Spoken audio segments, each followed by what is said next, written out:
It's being live streamed. All right, good afternoon, good morning, good evening, everyone. Welcome to the Sunday show. We just wait for probably a minute more for everybody to join. My name is Lloyd. Joining me today will be Alexis.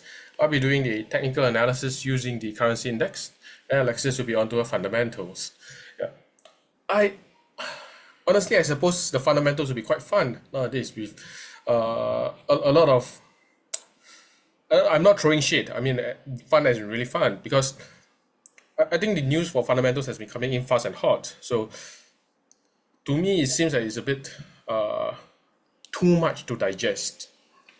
Yeah, from a technical perspective. Now, from a technical perspective on currency index, I'm also actually gonna have a good time. Yeah, despite the increased volatility in the market, I would see for swing trader point of view perspective, I will actually see a good reversals coming in, and which I will share with you what I'm actually looking at. All right. So now, truth to be told, I don't see much of a trend trading opportunity for me, but reversal, I think that it is there. Yep. So without further ado, let me share my chart.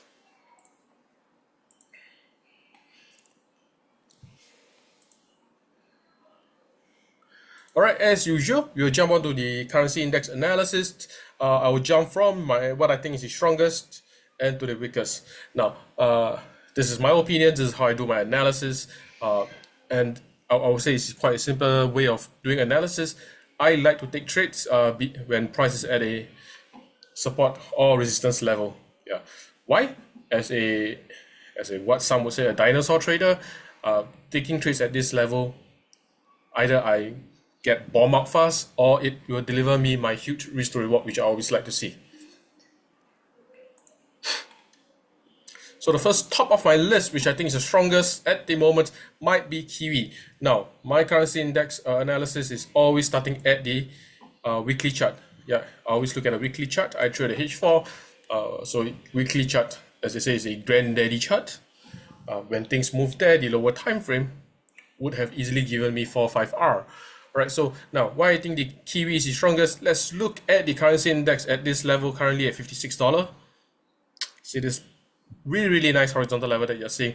Price has rejected since back in 2020, once, twice, and now we have actually a double rejection, which some would say is a double bottom this year, right, from January and now. It seems that price simply does not want to break here. Now, I don't really care whether it's a currency intervention or any sort of market play. All I see is technically, price comes here 3 times, 4 times if you count this as a double bottom, and it just simply does not want to break. And I would say it has pretty good potential from the $56 level go up to $60. All right, remember this on a weekly chart. What may be a 10 bar movement on a weekly chart is actually easily a 200-300 bar movement on the H4 chart. And if you are trading the hourly, it's a bombastic move. All right, so Kiwi price double bottom, very nice rejection, might go all the way to 16 level. Very nice way of strengthening. Now, next on my list is actually the yen pair. Now you can see that yen bounce off this level 1, 2, the third time it breaks, weaken a bit, goes up, back up, break, strengthen, and now it comes back to this level. Now, what does this? If it does actually bounce off this level, it will actually be just a trend trading move. You can see it's just a pretty consistent of lower low and lower high. Now, what interests me is that price actually closes above this horizontal level. Yeah, so it might be a false break. It might be a false break, all right? But what I see is that, look, since the significant low, I have a higher low. So it does give a bit of credibility that price might actually just break, and I'm waiting for a retest on the H4 time frame, and then for price to take off. All right, so this is more or less actually, I would say, still a trend trading move of our yen strengthening. Now, British pound on the currency index, really, for my style of trading, when I'm doing analysis for those huge move, I don't like to take trades in the middle of nowhere. Why? Be it a trending chart, be it a sideways chart, in the middle of nowhere, price has, I would say, a 50-50 chance of going up and down.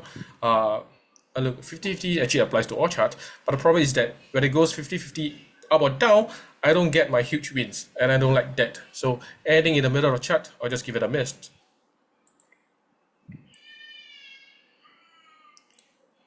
So now coming on to the Euro index. So interestingly, you can see that price range pretty far for a period of time, break, retest, and then now I would just say that the euro has a pretty good chance of actually just weakening all the way to the $100 level. Yeah, so this is a chart whereby I won't say it's going nowhere, but good chance of actually just weakening because it just has a very, very recent break and retest. But strictly speaking, I would still say that this is actually in the middle of nowhere. Now the Canadian index, I guess if you're watching the news, Justin Trudeau has a pretty wild time with Donald Trump with all the 25% tariff threatening, and then they got it resolved within a phone call and such stuff like that. Now, I don't really understand what's behind the scenes, but all I can see is that the Canadian price range pretty for a good long time finally broke the level, and now it's just retesting actually at 60, I would say $70 level, right? It's a pretty huge bullish bar. Every time I see a huge bullish bar in a really distinguished downtrend movement, it just tells me that people might just be taking profit, or for some other reason I don't know, and honestly speaking I don't care.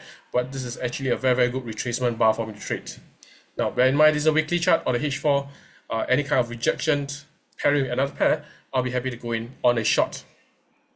Right, so $70, you can see that this is a very significant price level. Yeah, so this is a very good break. It's not even a recent break. It broke actually I think 2 months back, and now it finally came back and retests. Now Aussie index, wide range, broke, retest once, second time. So I'm banking that this is a very recent retest of last week, and price have a good ample space to move down to $60 level. So now we are going on to the weakening already. All right. So top of my list is Kiwi. Now I'm just talking about price, or rather, which pair which I think might weaken significantly in the coming weeks. Now the dollar index, you can see that price on this point it actually ranges pretty much since back in 2022. Now it finally came back to test 110. Now I would say against USD SGD recently it hit 1.35, which is actually a pretty significant move. So it's pretty much a good time for it to actually weaken already. If you watch the news, now personally, well, my opinion is that Trump actually wants the currency to strengthen, but he has been telling people that he wants the USD to weaken due to export reasons. But then again, he's a two-headed snake, so I'm not really sure. But technically, what the chart shows me is that price comes to 110. This is a very long week of rejection, and he has actually rejected once 3 weeks back. So I'm going to position myself to short USD. I'm a technical trader. I'm going to trade what I see on the chart. Simple as that. What I think is actually not really relevant. What I see is more relevant. Now, last on my list, which is a Swiss index. Oh my god, on the weekly chart, you can see that really ugly wicks. Now it seems just that the Swiss currency just doesn't really want to strengthen. And all this ugly wick just points that there's at least the story telling me that sellers has just been positioning themselves to actually, really wanting the currency to go down. So and like I mentioned way at the start, I don't really have much of a trending pair that I can bank on. But in terms of reversal, I think we got quite a few good pairs to actually look at. Yeah. So what I'm going to do now is I'm going to trade, as always, the strongest against the weakest. And top of my list is just trading the Kiwi against the Swiss.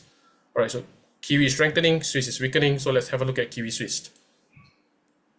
Where's my Kiwi Swiss chart? There. So this is what I'm going to do. On the Kiwi chart, two things at play. You can see easily a double top or triple top if you really want it. Now, since my analysis tells me that Kiwi is going to strengthen, might probably strengthen, I'm just waiting for price to actually comes down here. If you just look at very recent 4-hour chart movement, I'm on a 4-hour chart now. price has been giving me really good looking higher high, higher low, higher high, higher low, higher high. I'm just waiting for a higher low. This will be the first position whereby I can go in, might take some partial profit off this level. No, never really disregard the horizontal level. Or if you really want, simply just wait. Not if you really want. If I really want, whereby I don't see a clear-cut rejection, I will just simply wait for a break and retest of this level.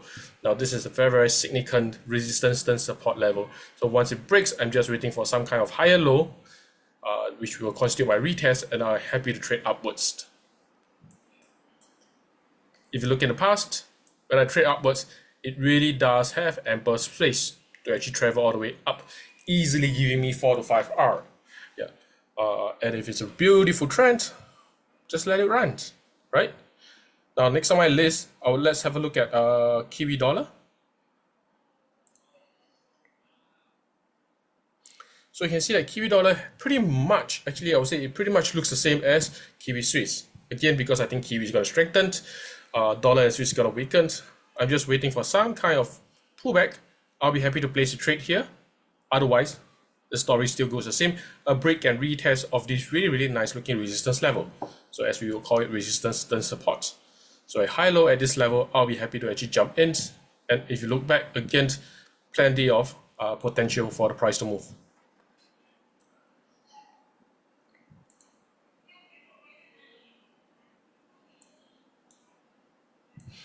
Now, Swiss yen is actually an interesting pair for me. Why? Now, Swiss, I would think is the weakest of the lot, just by my analysis. So let's have a revision. You can see that Swiss, I would think this is really where it is at. It should, okay, by what the chart tells me, it should weaken quite a fair bit. But I have to open up my eyes and says that, look, on the other hand, if I don't have a really strong bias, what Swiss has really done since back in July 23, is just in a wide range. So if I don't have a beautiful setup of me going short, price might just range in this scenario. So what happens with Swiss yen is that, first thing, if it retraces back, remember ultimately my bias is for Swiss to weaken. I'll be happy to take a lower high to short here. Otherwise, a break and retest at this position, which is a safer movement. Or if Swiss decide to go into range, then same thing, I'll just wait for a break and retest at this level, and I'll prepare to go short, which will probably easily give me, I would say, a 3 to 4R returns based on a wide, its ranging movement is pretty wide for me. Yeah, so Swiss yen, I would say, is a 2K scenario, but ultimately my bias is to go short, and I really hope you'll go short. Then I'll have a larger take profit level. All right, so these are what I can see on my chart, and with that, I'll hand over to Alexis, and she's saying that Swiss yen is her bias to go short too. So the fundamental and technicals finally agree for the very first one time. All right, thank you, Lloyd. Yeah, thank you. I get really excited sometimes when I see fundamentals lining up with the currency index, but again, please manage your risks. Don't just see the alignment and just dump all your eggs into the basket. All right, thank you very much, Lloyd. Now I'll share my screen and we'll move on to the fundamentals for this week. Now I'll start off with the Swiss, since there's a little bit of a correlation with the currency indexes. Let me just share my bias on why I'm also short on the Swiss. All right, so generally there is a little bit of weakness in the Swiss, and there are some reasons that are out in the market for us. Now to understand a little bit better, I'm just going to flash an article. This is from a Greek-based newspaper. This is called Relief for Swiss franc Debtors. Now, the Swiss franc, in terms of its borrowing, let me just pull up some. Okay, so in the Financial Times, there's also an article that came up. They spoke about the National Bank, Switzerland's National Bank, cutting interest rate by a larger than expected 50 basis points. So now the Swiss interest rate is 0.5%. And they warned that if data continues to weaken, it will be open to taking them negative once more. So which means the Swiss bank is not opposed to putting interest rates below the negative. Now, inflation continues to be soft in the Swiss. So if we look at the some of the latest figures over here, so the Swiss inflation figures is now 0.6%. It is among the lowest comparatively to the other economies, very low.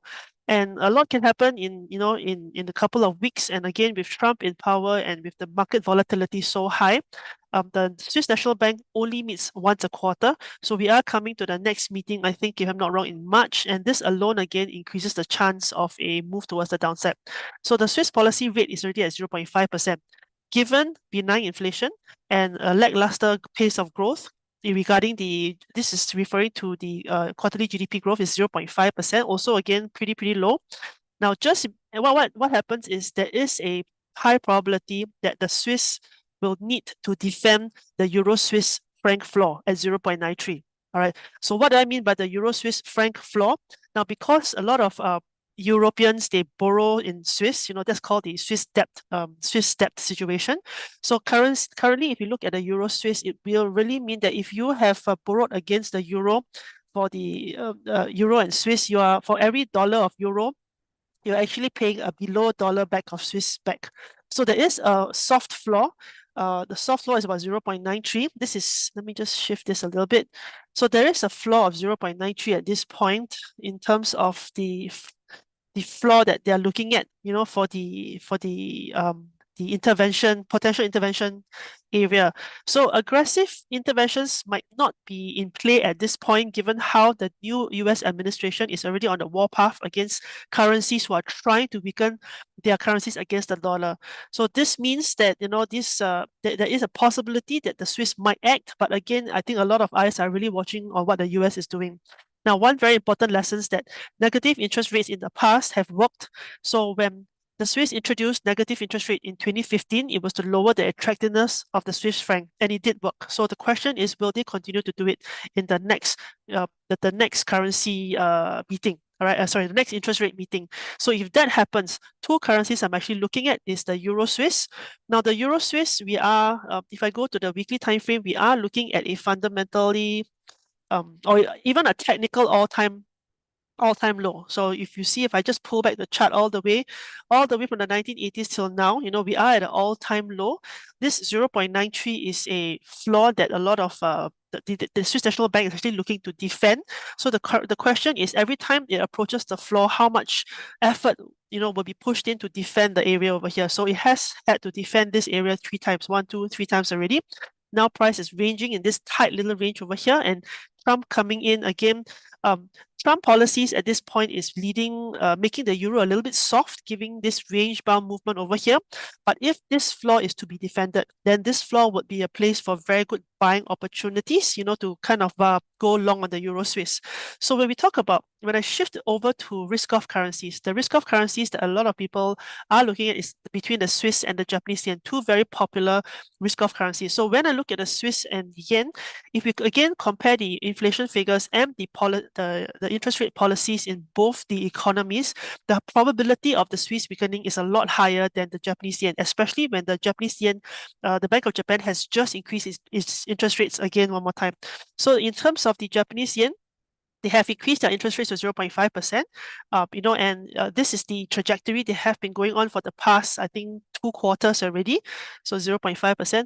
So when we look at Swiss yen, okay, this is a weekly time frame. Let's go into a daily time frame. Very, very similar to, I think, Lloyd's currency strength comparison. What I am looking for is a question of whether the news or the sentiment for the Swiss will kick in now or later. So if the sentiment kicks in a little bit faster, if the banks are a little bit quicker to react to the noise that's coming out from the Swiss franc debtors, then maybe we will have a probability of the Swiss yen breaking below the floor over here and then coming back to retest, and then that's where I would like to position myself downwards. However, there's also a probability where, because of the volatility in the US, high chance is price is going to range for a little bit, retrace to a higher point before it comes back to break it down. So either way, I'm short the Swiss yen. The question is, where do I enter? And for that, I would always use your technicals, use your technicals to find the entry, use your strategies to find the entry, and that is where Swiss yen comes in. Okay, another thing, last currency pair I'm going to look at is, let's over here. Okay, last two currency pairs I'll look at is the Aussie dollar and let me just pull this up a bit. Okay, so currency pairs I'm looking at is the Aussie dollar. Okay, the Aussie dollar as well as I think, okay, Aussie dollar, Swiss yen. I have a brain fart moment. Oh wait, I think that's all. Oh, sorry, dollar Sing. Okay. So Aussie dollar and dollar Sing. Now, Aussie dollar, okay, Aussie is a little bit closely related to the China market, and due to the volatility in the tariffs, so US has has placed a tariff on China, not really willing to negotiate at this point. China has retaliated by, placing tariffs back on the US import exports service import exports item trade trade, right? So there's literally a trade war going on right now.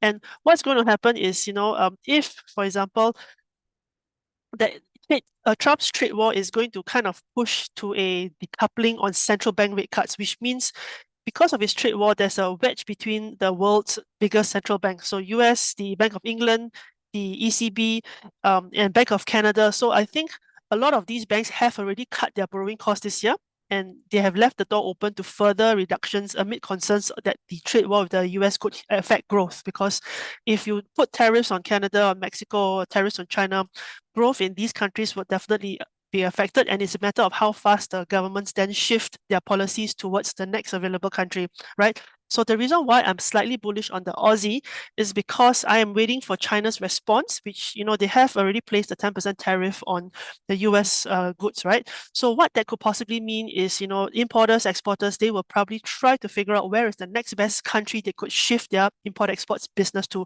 So it's more of a corporate business move.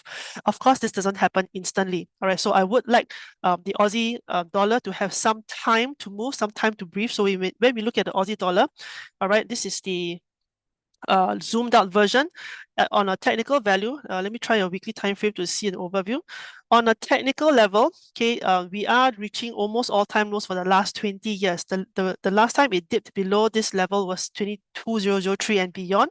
So it is at a technical level of, a technical level of support, which makes it really, really interesting right now, because the question is, if business model starts to change in China and they start to divert their business away from the US to the rest of the world instead, Australia will be the fastest to react, because the percentage of import exports between Australia and China is one of the highest, so it's about 47%, which you guys can go and check out at worldexports.com, worldtop10exports.com. Just Google it, who is Australia's biggest trading partner, who is Australia's biggest trading partner in terms of exports and imports.